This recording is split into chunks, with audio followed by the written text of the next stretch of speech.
اعتقد انه الزمن دار ولف. نفتكر بدايات محمد صلاح في منتخب مصر، ثنائيه تريكا وصلاح. لما حط ايده على راسه. اي والله يفتح عليك. الثنائيه دي كان فيها واحد لعيب استوى تماما، ايكون ليجند في موجود، بس خلاص ايامه بتنتهي في الملعب، وفي جيل جديد طالع، وكانه هو بيسلمه او بيديله خد من نجوميتي انا وشيل، خد من مكان تاني وشيل. يلف الزمن ويدور، والاقي دلوقتي ده بالظبط في الملعب ملخص علاقه صلاح ومرموش.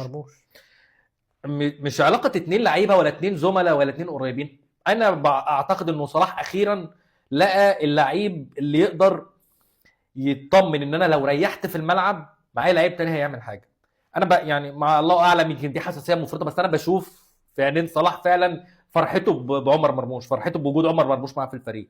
انه انا كنت حاسس انه صلاح قبل كده شايف ان هو لو مش موجود في منتخب مصر، المنتخب ده هيلوث، المنتخب ده هيبقى على الابيض خالص. انما انا حاليا دلوقتي انا حاسس ان صلاح فعلا بيغرف من نجوميته وبيدي المرموش. صلاح نفسه على قد ما يقدر ان هو ينجم مرموش، يعني مش هنا، ما احنا ما بنخشش في صراع ما بين نجم الفا ونجم بيتا والصراع، لا خالص. خد شيل. ايوه، مش كريستيانو وبرونو فرنانديز مثلا. ده لا خالص. ده انا عايزك لو يا ريت نخرج من البطوله دي وانت نجم البطوله، خد يا عم شيل واستلم الراي من بعدي والدنيا تمام. ابننا برضه صلاح يعني برضه تختلف معاه كتير في مواقف حياتيه، وتقعد تقول انجليزي وبقى انجليزي وبتاع بس في الاول في الاخر ابننا، وشايل هم انا فعلا في البطوله دي، والعلاقه اللي بينه وبين مرموش، لا هو شايل هم منتخب مصر. هو عايز يعمل حساب منتخب مصر من بعد محمد صلاح. ويمكن كانت دي قله ثقه في اللي موجودين معاه قبل مرموش. ما كنتش بشوفه بيعمل كده مع حد خالص، يعني موجود معاه في المنتخب من زمان مثلا تريزيجيه، وهو على المستوى الشخصي بيحب جدا تريزيجيه واي خطاب للعيبه او اي حاجه المنتخب، قاده المنتخب بيشتركوا فيها، هو دايما مع تريزيجيه. هو اللي بعده على طول كان تريزيجيه، بس عمره ما يسلم له دماغه فنيا في الملعب.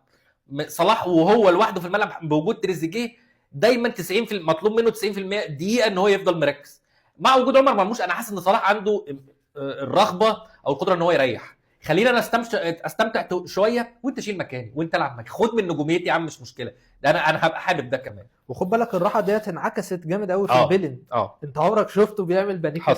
حصل. ده انا استغربت، والحارس ذات نفسه مهما اتدرب عمره ما كان هيتخيل ان صلاح معلش. والحارس ده مين؟